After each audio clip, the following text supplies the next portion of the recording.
Eiropas Savienības austrumu partnerības politikas strateģiskais pamatmērķis ir drošības un labklājības veicināšana aiz Eiropas Savienības robežām. 4. austrumu partnerības samits, kurš notiks Rīgā šī gada 21. un 22. maijā, būs svarīgs posms šīs vīzijas īstenošanā dzīvē.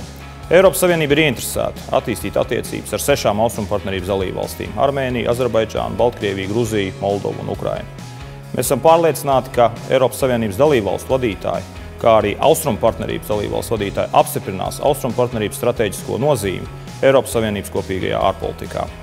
Latvijas prezidentūra ir sniegusi savu vartavu, lai austrumu partnerības politika būtu efektīvāka un atbilstu mūsdienas realitātēm.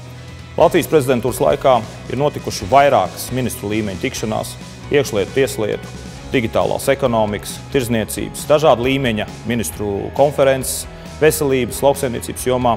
Mēs esam mēģinājuši attiecības attīstīt ar visiem šiem partneriem, balstoties uz viņu vēlmēm un ambīcijām attiecībās ar Eiropas Savienību.